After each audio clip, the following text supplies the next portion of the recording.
At least 2,000 bee larvae must have their life cycle halted to produce 1 kilogram of royal jelly, a sticky white cream sought after as a longevity superfood, priced up to 30 times higher than ordinary honey. So how do humans manage to produce more than 30,500 tons of this expensive elixir every year? The journey begins at specialized bee farms, where millions of bees are raised under unique systems and strict standards.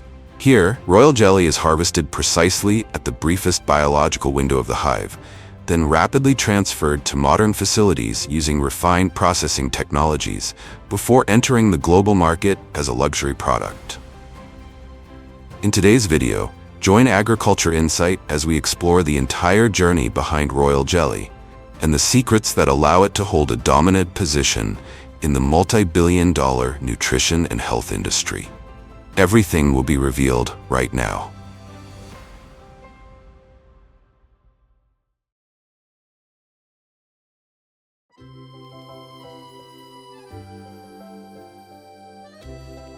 Have you ever wondered why there is only a queen bee and never a king bee? The answer lies in the unique survival mechanism of bees, shaped through tens of millions of years of evolution. Each bee colony has only a single queen, the only female responsible for reproduction, and thousands of worker bees, female bees that are sterile, yet possess a special biological mechanism allowing them to secrete a white, nutrient-rich substance that sustains the queen and determines which individual will become the next queen. While worker bees live only a few months, the queen can survive for up to 7 years, 30 to 50 times longer, leading royal jelly to be speculated and celebrated as a key to longevity.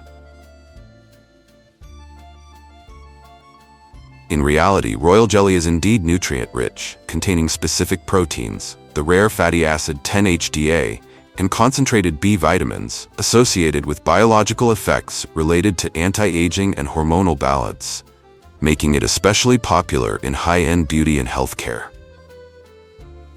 However, the gap between its actual biological value and its portrayal as a miracle cure remains a major point of debate within the scientific community. If China is the factory producing over 90% of the world's royal jelly, Japan is the market that sets the strictest quality standards. Each year, the royal jelly industry generates more than $2 billion for the nutrition and healthcare market.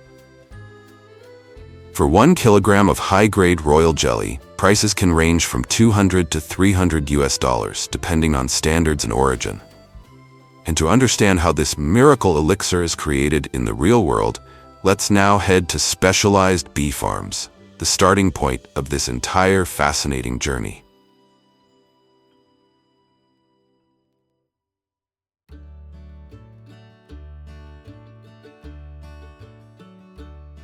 A standard bee colony can reach a population of up to 60,000 individuals, living in wooden hives arranged in clusters and operating as a living ecosystem, where all activities are tightly synchronized with the species' natural biological rhythm. To bring a bee colony into royal jelly production, beekeepers must first activate the logistics force, young worker bees. This is the only group capable of secreting royal jelly, nourished with a diet of pollen mixed with honey, containing approximately 20 to 30% protein, which directly stimulates the development of the hypopharyngeal glands responsible for jelly production. As natural floral resources fluctuate seasonally, the diet is further supplemented with finely ground plant-based protein to maintain stable jelly secretion throughout the production cycle.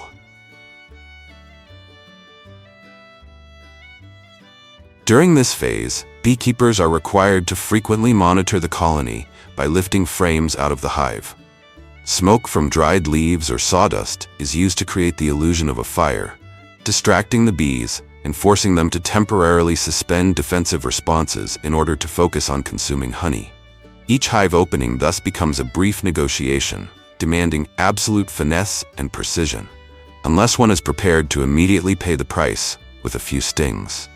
Naturally, specialized protective armor is indispensable, as even the most experienced beekeepers are never permitted to be complacent when facing a colony in a heightened state of alert. Only when the population reaches peak condition in numbers, nutrition, and behavioral stability is the foundation for queen rearing truly complete. From this point onward, all resources are channeled toward a single individual, and the process of selecting the queen officially begins. The next step, and also the most critical stage of the entire process, is creating a queenless condition. Beekeepers typically remove the queen from the colony, mark her, and keep her separately in a protective cage for control.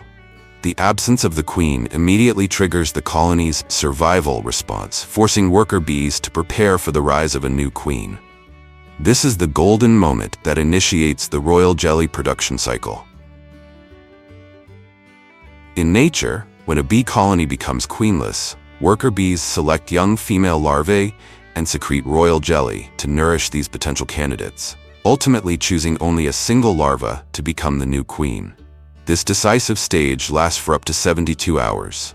The selected larva continues to feed on royal jelly for life, while the remaining larvae are deprived of royal jelly, switch to consuming honey and pollen, and develop into worker bees.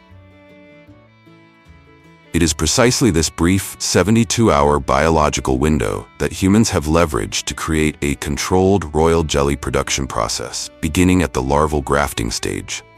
Worker bees no longer need to select larvae themselves, as this process has already been intervened and directed by humans.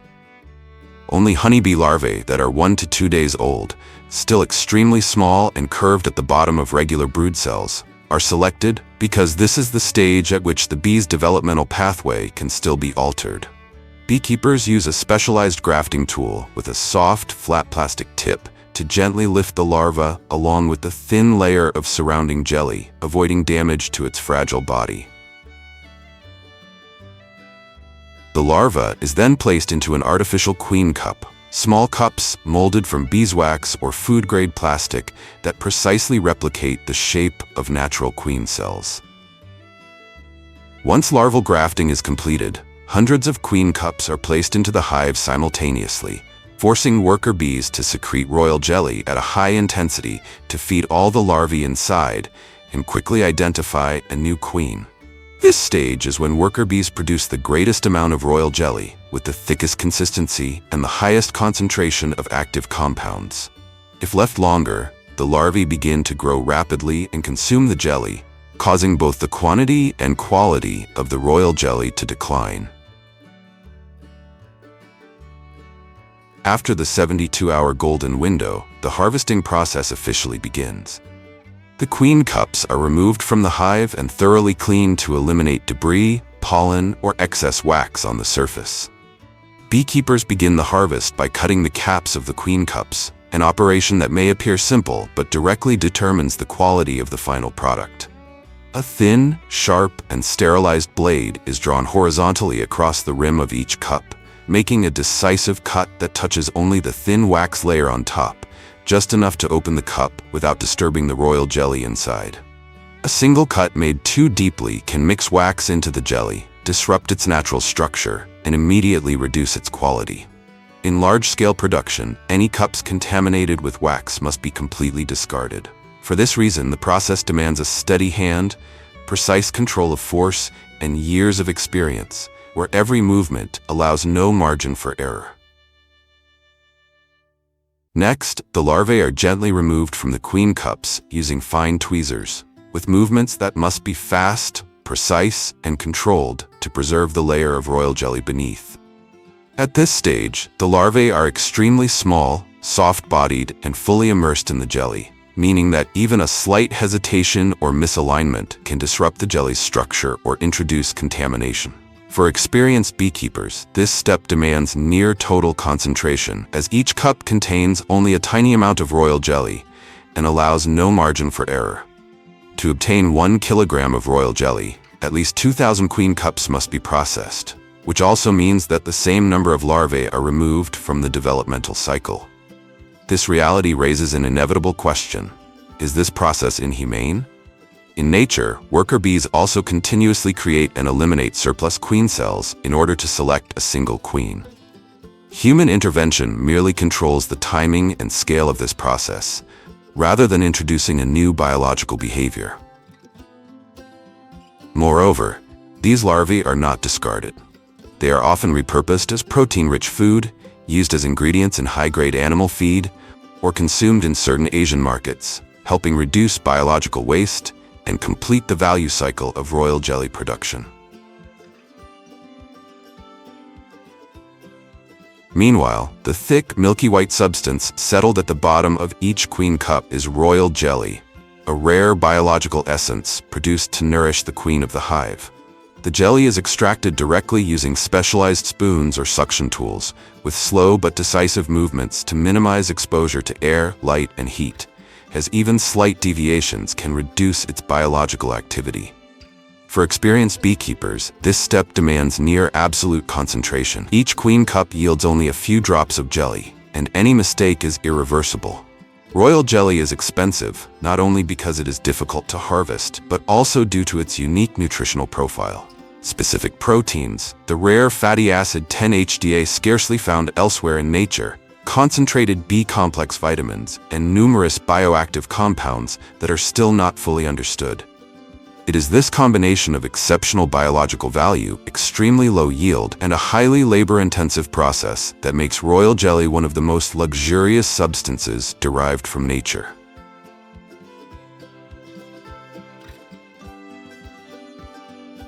After a harvest cycle is completed, beekeepers graft new larvae and return the queen cups to the hive, beginning the next 72-hour cycle. This process can be repeated multiple times, but only takes place during the peak flowering season, when the colony is at its strongest. At the same time, strict limits are always observed. Colonies are rotated, the number of consecutive cycles is restricted, and bees are allowed to rest outside the flowering season. If these biological thresholds are exceeded, the colony will quickly weaken, something no professional beekeeper would ever allow. And when the flowering season comes to an end, tons of fresh royal jelly are collected, cold stored, and rapidly transported to modern facilities, where they are processed into dietary supplements in the form of capsules, powders, or concentrated liquids.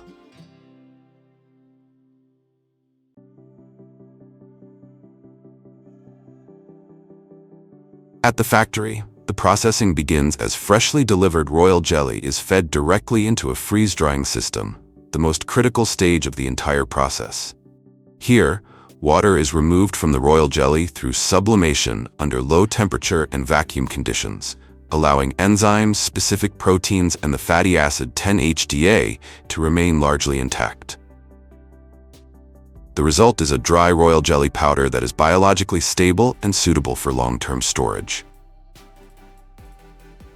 Only after this step is the royal jelly powder transferred into sealed stainless steel mixing tanks, where it is blended with food-grade excipients in carefully controlled ratios to stabilize the structure, ensure proper binding, and prepare the material for tablet formation. The blended powder is then fed into a high-pressure tablet press, where compression forces reaching tens of megapascals transform the fine powder into tablets that are uniform in size, weight, and hardness, leaving behind the fragile original form and becoming a stable product that can be precisely controlled and accurately dosed. Before packaging, all tablets undergo strict screening. Any deviation in shape, weight, or surface quality is removed, and only tablets that meet quality standards are retained. Finally, the product enters an automated packaging line, where it is sealed into blister packs or containers, ready to leave the factory and enter the global supply chain. Pure royal jelly is neither sweet nor aromatic. It has a sharp, acidic taste and is difficult to consume, especially for older adults. For this reason, royal jelly tablets provide a key solution, transforming a biologically powerful but challenging raw material into a stable, convenient product with precise dosage control, bringing the essence of the queen bee closer to people around the world.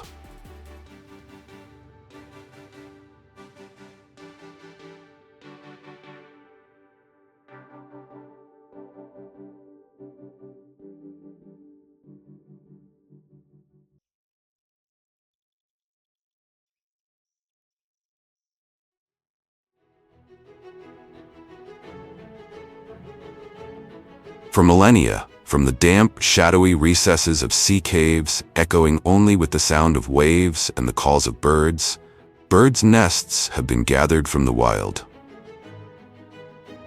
They once graced the lavish banquets of Chinese emperors, particularly during the Ming and Qing dynasties, revered as the ultimate treasure of nourishment.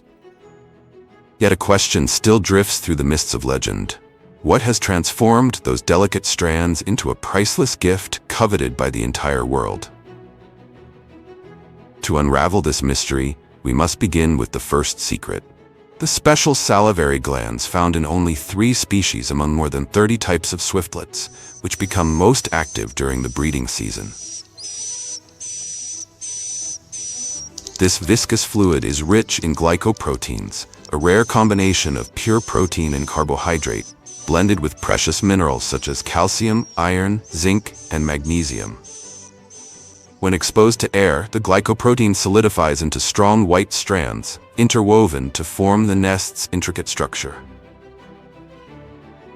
Equally remarkable is the bird's unwavering fidelity, producing only a single nest each season.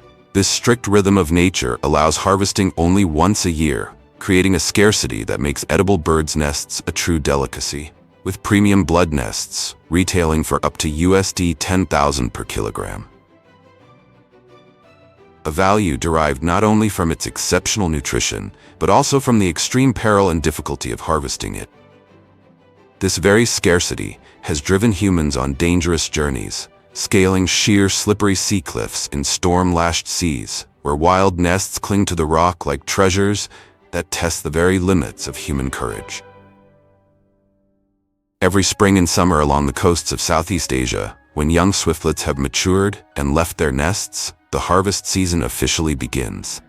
This unwritten rule ensures the protection of swiftlet populations and preserves a sustainable breeding cycle for the years to come. Wild birds' nest harvesting demands not only masterful technique, but also a willingness to face life-threatening danger. Harvesters cling to sheer cliff faces rising 30 to 70 meters high, and in some places over 100 meters, secured only by fragile rope ladders swaying in midair. In their hands, a small set of tools, hooks and knives, must be used with absolute precision to cut each nest without damaging its delicate structure. Inside the caves, the air is damp and heavy with the scent of sea salt mixed with guano, while darkness is pierced only by the faint beams of headlamps. Outside, waves crash and winds lash against the cliffs, and even the smallest misstep could prove fatal.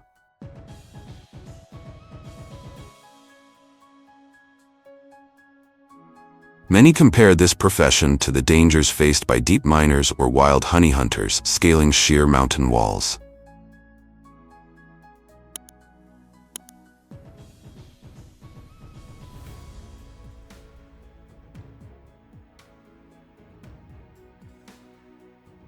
Yet for those willing to take the risk, the rewards are immense. Natural, unprocessed birds' nests fetch between USD 800 and 2,000 per kilogram, while rare varieties such as red or pink nests can exceed USD 4,000 kilograms.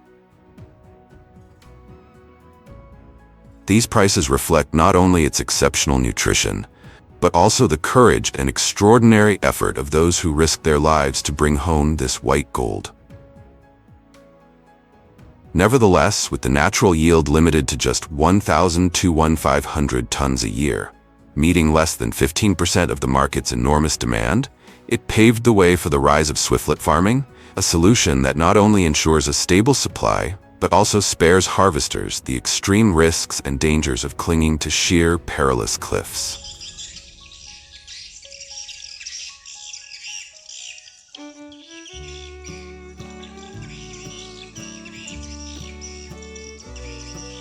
To achieve a bountiful bird's nest harvest, preparation begins with selecting the right location, a decisive factor that directly impacts efficiency and yield. The ideal site is often near the coast or in lagoon areas, where swiftlets have abundant natural food sources, such as flying insects, along with a mild climate. The air must be clean, with natural humidity maintained at 70 to 90%, far from industrial noise and free from obstruction by tall buildings. But, in today's rapidly changing landscapes, how many safe havens are left for swiftlets to call their own? Once the ideal location has been chosen, the next step is designing and building the swiftlet house. These structures are built from insulated, moisture-resistant materials with ventilation and climate control to maintain a dim, humid environment at 25 to 28 degrees Celsius, mimicking natural cave conditions. Specialized audio systems play recorded calls of wild swiftlets continuously, day and night, to attract them to settle. In addition, lure speakers mounted on the roof and around the building broadcast the calls from early morning until late afternoon, while interior speakers guide the birds to suitable nesting spots. This process requires patience and can take anywhere from several months to over a year for the colony to settle and begin breeding. During this period, technicians regularly monitor and maintain optimal temperature, humidity, and cleanliness inside the house to prevent pests and ensure the best conditions for the birds to thrive. When the colony is stable and the first nests have formed, the harvesting of birds' nests, the most important step in the entire cycle, can officially begin. The nests clinging to the wooden beams overhead demand meticulous precision during collection to avoid damaging their structure or alarming the flock. Harvesters must choose the ideal moment, typically right after the fledglings have matured and left, to ensure the nests are at peak quality without disrupting the next breeding cycle. During harvesting, they use specialized small knives or thin cutting blades to gently detach each nest from its surface. Every movement is calculated to preserve the nest's shape and integrity. The collected nests are then sorted on site, temporarily packed, and transported directly to processing facilities, where cleaning, refinement, and final packaging take place.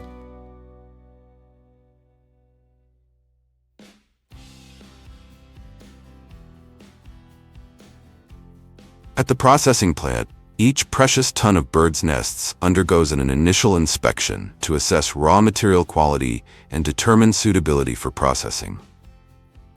Workers visually examine the nests to remove any that are damaged, moldy, or heavily contaminated. Following the preliminary check, the nests are weighed with milligram precision to capture their exact starting weight, a necessary safeguard when handling one of the world's most valuable natural delicacies. This data allows the plant to manage raw material inventory, calculate maximum processing yield, and plan production efficiently. After preliminary sorting, the nests are moved to the washing area, a crucial stage for removing dust, sand, sea salt, and other external impurities. Once soaked, workers clean the nests more thoroughly by gently brushing their surface with fine bristle or ultra-soft brushes to dislodge any remaining sand or fine dust trapped between the fibers.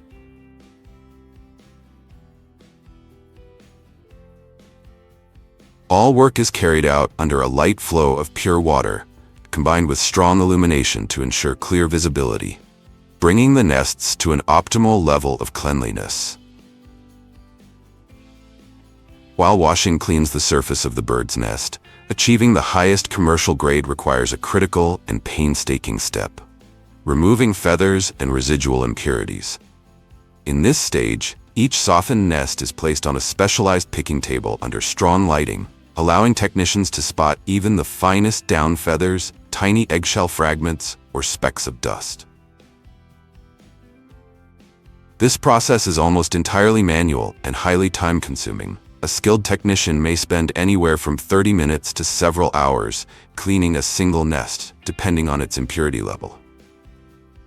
Labor costs for this stage alone can account for up to 40% of the final product's price, making it one of the main factors behind the high market value of edible birds' nests. After feathers and impurities have been removed, the nests move on to the shaping stage, where each piece is given a uniform, attractive appearance that meets commercial standards. Technicians skillfully arrange and gently press the nest fibers into molds to create consistent thickness, secure the structure, and restore the shape of nests that are broken or uneven. Because if the product has a poor appearance, customers may choose not to buy it, even if its nutritional quality remains intact. Therefore, the shaping process is essential to ensure both visual appeal and marketability. Once the shaping process is complete, the nests are transferred to a sealed drying chamber. This is a crucial step to completely remove moisture, ensuring the nests can be stored for long periods without molding or spoilage. Drying methods may include cool air drying, convection drying, or heat pump drying, depending on the manufacturer's requirements. The temperature is typically kept below 60 degrees Celsius to preserve heat-sensitive nutrients such as proteins and amino acids. Once completely dried, each bird's nest is evaluated to determine its value. Nests are graded as E or C based on multiple criteria: size, shape, integrity, color, fiber thickness, and cleanliness. Whole nests that are large, uniformly ivory white, and intact are classified as premium grade, commanding significantly higher prices than smaller, thinner, or broken nests. One surprising fact is that golden nests and blood nests, rare types of birds' nests valued for their striking colors and sky-high prices, actually contain no swiftlet blood at all. The red color of blood nests or the golden hue of golden nests both come from minerals in the cave walls seeping into the nest fibers, while their nutritional value is only slightly higher than white birds' nests, mainly due to increased iron content. Immediately after steaming, the birds' nests are cooled and transferred to a sterile packing area. Premium-grade farmed birds' nests are often sold in elegant gift boxes, weighing 100 to 250 grams, with retail prices ranging from USD 1,000 to over USD 3,000 per box. However, wild-harvested nests can be up to 5 times more expensive. These refined products are highly sought after as prestigious gifts, especially in markets such as China, Hong Kong, and Singapore, where birds' nests are regarded as symbols of status and health. Due to its high value, every strand of bird's nest is utilized to its fullest. Portions with lower aesthetic value, such as broken pieces, fragments, thin nests, uneven fibers, or those slightly yellowed but still retaining full nutritional quality, are processed further into ready-to-eat canned bird's nest. After being softened, the nest is precisely weighed according to the product specification, typically from 3 grams to 10 grams, and placed into glass jars or specialized cans. Next, a solution of boiled purified water and rock sugar, sometimes combined with red dates, lotus seeds, or cordyceps, is poured directly into the container holding the nest. Once sealed, the product undergoes pressure sterilization in a specialized steamer or chamber located in a certified sterilization room. Here, the nests are usually sterilized at 85 to 100 degrees Celsius for 3 to 10 minutes to completely eliminate bacteria, mold, and any remaining microorganisms, while extending shelf life at room temperature. Thanks to this process, consumers can enjoy ready-to-eat bird's nest with its natural flavor and nearly intact nutritional value, but at a far more accessible price than premium whole nests.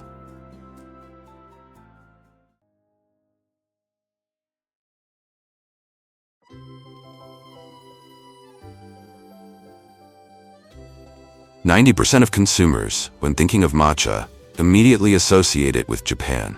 Few realize that this fine green powder, revered almost as a national treasure in the land of the rising sun, actually has its origins in its friendly neighbor, China. It was not until the 12th century when the Zen monk Eisai brought tea seeds and powdered tea rituals to Japan that matcha truly took root and was elevated into the way of tea. The real turning point came in 2007, when Starbucks introduced the matcha latte to the global market, taking matcha out of ritual spaces and transforming it into a mainstream beverage, marking the beginning of its worldwide boom. By 2025, the global matcha industry surpassed $4 billion USD, becoming a key ingredient in the modern F&B industry and an endless source of inspiration in popular culture. Despite being the cradle of matcha, Japan contributes only about 25% of global production each year, focusing instead on the premium segment, where 1 kilogram of ceremonial-grade matcha can reach several $1,000s. The remainder of the market belongs to China, with large-scale production, lower costs, and speeds that far exceed classical standards, pushing matcha from a meditative essence into a mass-market commodity. Meanwhile, the United States can be considered the world's largest matcha-obsessed giant, importing more than 1,000 tons each year. Matcha was once celebrated as a symbol of a green lifestyle, healthier than Coke, purer than Pepsi, and a drink of meditation and focus. Yet few know that when overused, matcha can lose its healing qualities, causing certain unwanted side effects such as reduced iron absorption and prolonged fatigue. And that is only a small part of the broader picture of matcha. Now let us return to the point of origin, vast green tea hillsides, where the journey of authentic Japanese matcha begins.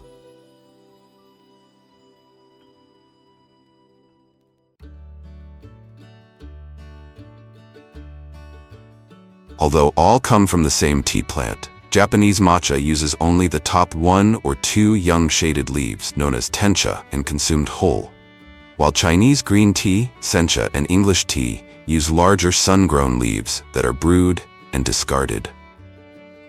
Matcha is not simply green tea ground into powder, but the result of a deliberate intervention in light, something most other teas never undergo.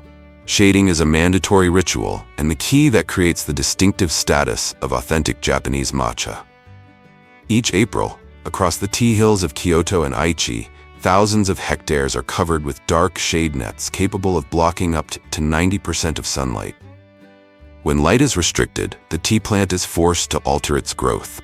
Chlorophyll levels rise sharply, and sugars are converted into L-theanine, the amino acid responsible for matcha's smooth, gentle, umami sweetness. By contrast, green tea grown under direct sunlight tends to develop more pronounced bitterness and astringency. To maintain these ideal conditions, farmers must constantly adjust shade nets and support frames in response to the weather. This is a costly and highly precise process, as even a few days out of sync can cause the leaves to mature too quickly or lose their optimal flavor. It is this significant investment and discipline that define the value of high-grade matcha and explain why it consistently commands a premium price. As the shade is lifted, matcha's journey enters its decisive moment, harvesting the purest young leaves. For the highest grades of matcha, harvesting is not simply about gathering tea leaves. It is a manual craft that demands near absolute precision. While sencha, the most widely consumed green tea in Japan, can be machine harvested to maximize efficiency, ceremonial-grade matcha, the highest tier used in traditional tea ceremony, is always hand-picked, 100%. The harvest takes place during the first flush of spring, when the tea plant emerges from winter dormancy and concentrates its nutrients at the tip. Harvesters select only the top 2 to 3 young leaves, where L-theanine levels are highest and the leaf structure is soft and low in fiber, ideal for producing matcha powder that is fine and well-rounded in flavor. At the core of leaf selection is not sight, but touch. Skilled artisans scarcely need to look, as their fingertips have become the most precise measure of all. However, for culinary-grade matcha used in industrial food production and beverages, human hands alone can no longer keep pace with the massive demand of the modern F&B industry, forcing machines to enter the game.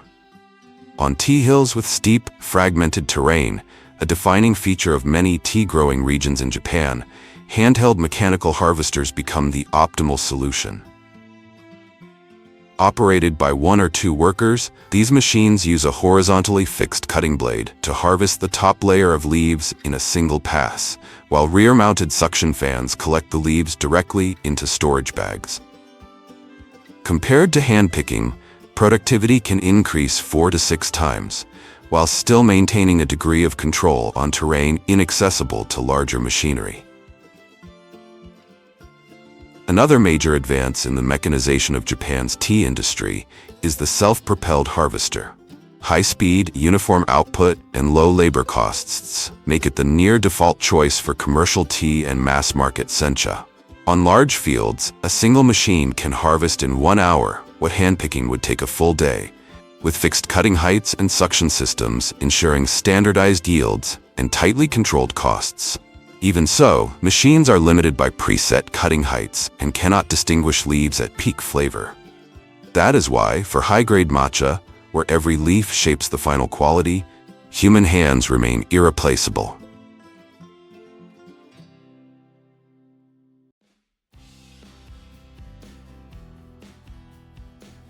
Immediately after harvest, batches of young tea leaves are transported to the processing facility as quickly as possible. A window of 1 to 3 hours after picking is considered a safe threshold, helping to limit oxidation and preserve the leaves' natural flavor. At the matcha factory, upon arrival, the leaves are spread evenly onto conveyor belts in thin layers rather than piled together. Some facilities also use gentle airflow from fans to cool the leaf surface, releasing heat accumulated during transport and preventing the leaves from self-steaming when compressed.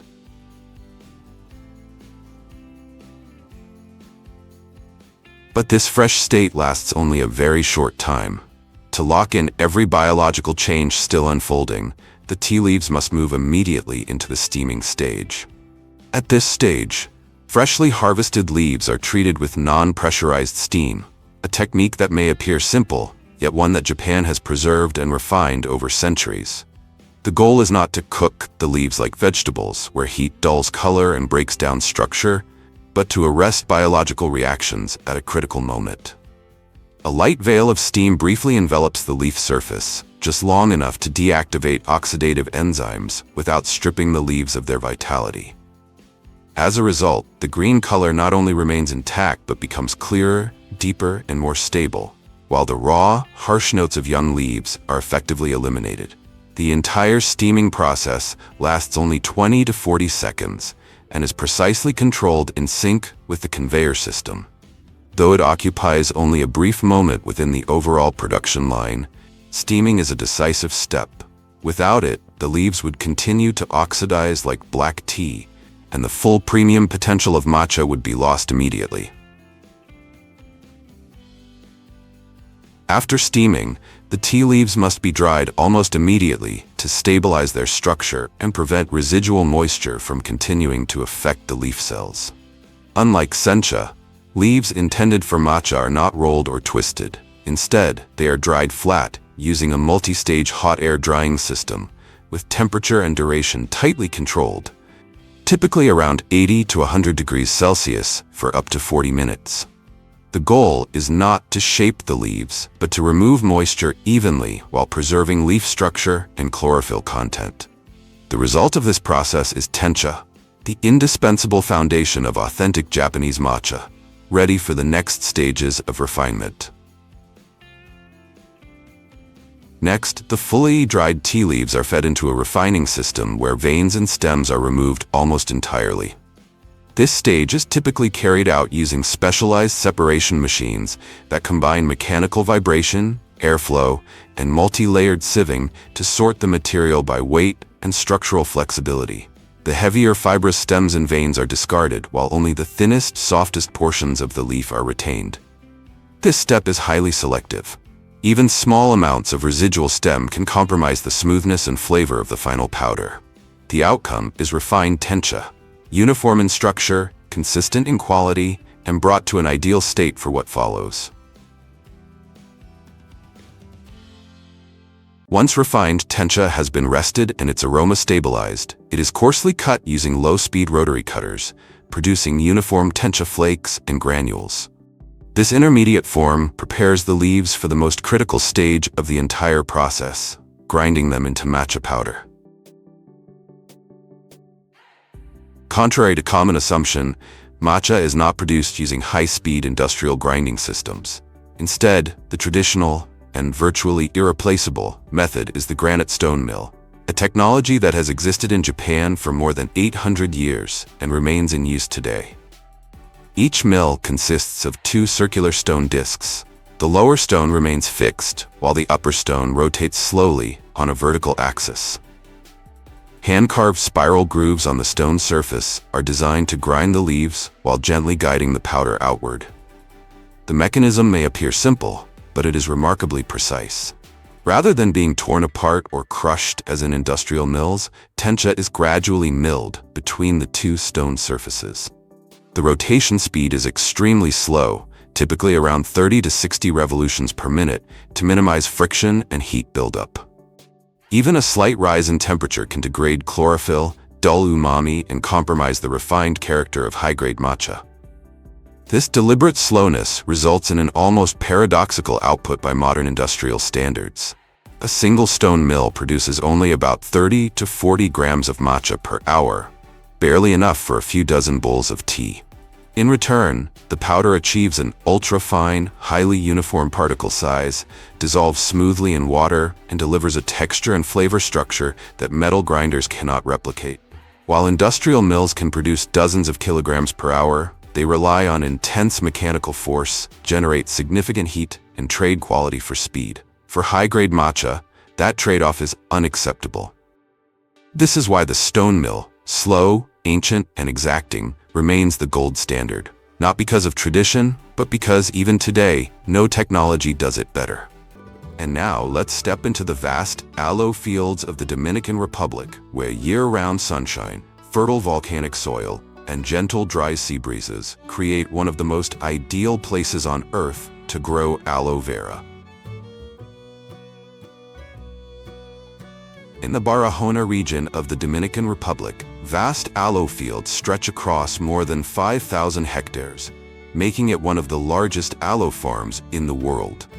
Every year, at the start of the dry season, millions of young shoots sprouting around the mother plants are carefully separated, selected, and replanted into high, sandy ridges with loose, well-drained soil.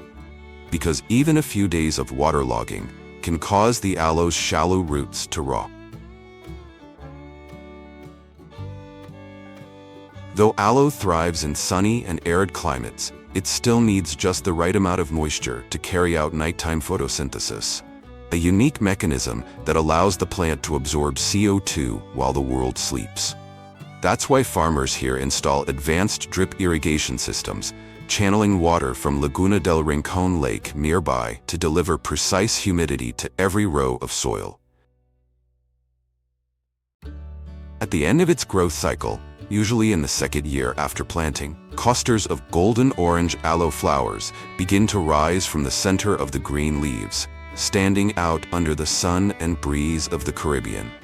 This marks the moment when the plant reaches its peak vitality, channeling its energy into flowering and seed formation. The blossoms attract bees and hummingbirds for pollination, helping to sustain the natural life cycle of this resilient plant from the drylands. But about 1 year after planting, aloe vera can already begin its first harvest, when the outer leaves become thick, fleshy, and filled with clear, nutrient-rich gel. From that point, the plant enters a regular harvesting cycle every 3 months, maintaining productivity for 5 to 7 years before being replaced by new crops. The process may look simple, but it's actually a race against time. Farmers use sharp knives to cut each outer leaf at the base, taking care not to damage the gel-rich tissue inside. The moment a leaf is removed, its enzymes and nutrients begin to oxidize, causing a rapid decline in quality. That's why all harvested leaves must be processed within 4 to 6 hours to preserve the highest natural concentration required by the industry. Any delay beyond that, and up to half of the bioactive value is lost, leaving the once rich gel little more than water.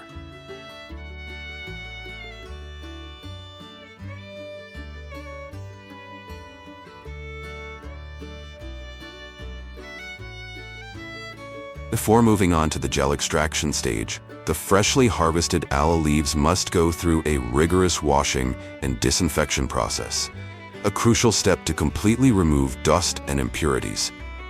To prevent this, the leaves are placed in a washing tank filled with a diluted sodium hypochlorite solution, a mild chlorine-based disinfectant that eliminates mold and bacteria without damaging the cell structure. Inside the tank, workers gently stir the leaves with stainless steel rods to ensure even circulation, allowing the disinfectant to reach every surface while keeping the inner gel perfectly pure.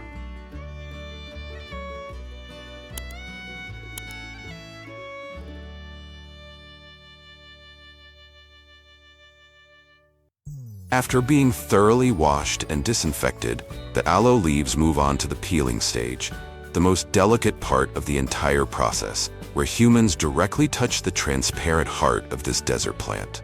To this day, the task remains almost entirely manual. Skilled workers carefully trim the sharp edges and use thin knives to slide along the green rind, separating the crystal-clear, jelly-like core. It's a craft that demands remarkable dexterity and precision. The blade must glide perfectly along the border between rind and gel, not a millimeter too deep or too shallow. Workers rely on touch to sense each leaf's curvature and thickness, maintaining steady pressure and a clean, confident cut. This discipline produces flawless, even sheets of gel, the gold standard for purity and quality before the next stage of refinement.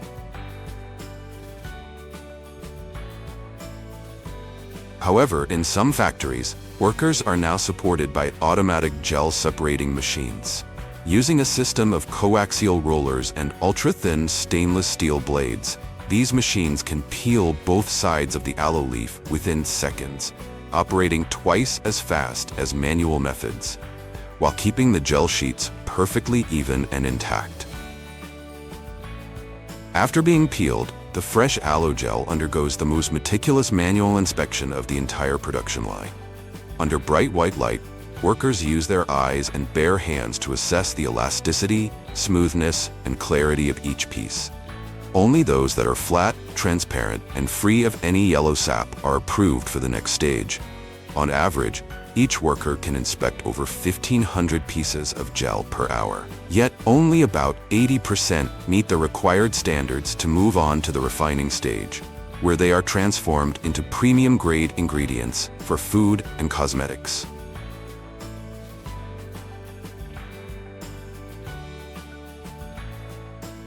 And once everything is perfectly clean, the crystal-clear gel sheets are sent straight to the grinding stage, where they are completely transformed from their original form into a smooth, viscous raw juice. From here, the gel is pumped through a high-temperature, short-time HTST pasteurization system. At 80 degrees Celsius for just 30 to 45 seconds, all bacteria and organic impurities are eliminated, while the active enzymes and heat-sensitive vitamins retain their natural biological structure. This is the key that makes aloe gel both perfectly safe and biologically potent, preserving its natural regenerative properties. At the same time, vitamin C is added to prevent oxidation and stabilize the gel's natural color, keeping it clear and bright even after exposure to air.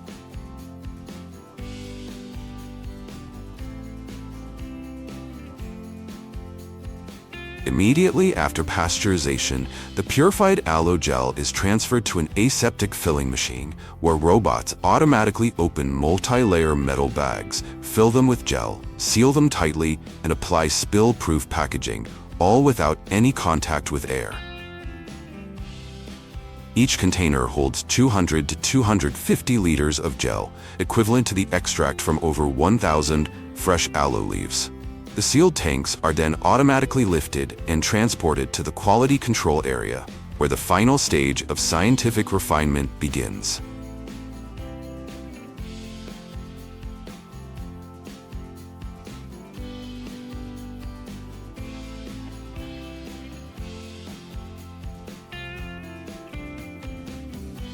In the internal laboratory, 20 to 25 samples of aloe gel, representing the entire production line, are randomly selected and analyzed each day. Technicians perform a series of precise measurements, checking pH, clarity, color, viscosity, and determining polysaccharide content, the key compound responsible for the gel's moisturizing properties. They also assess enzyme activity to ensure that the product retains the natural bioenergy of fresh aloe. The entire inspection process takes about 1 hour to complete. Only batches that meet the 99.9% pure aloe gel standard receive the official quality certification, marking them ready for the final stage of processing before being distributed to markets worldwide.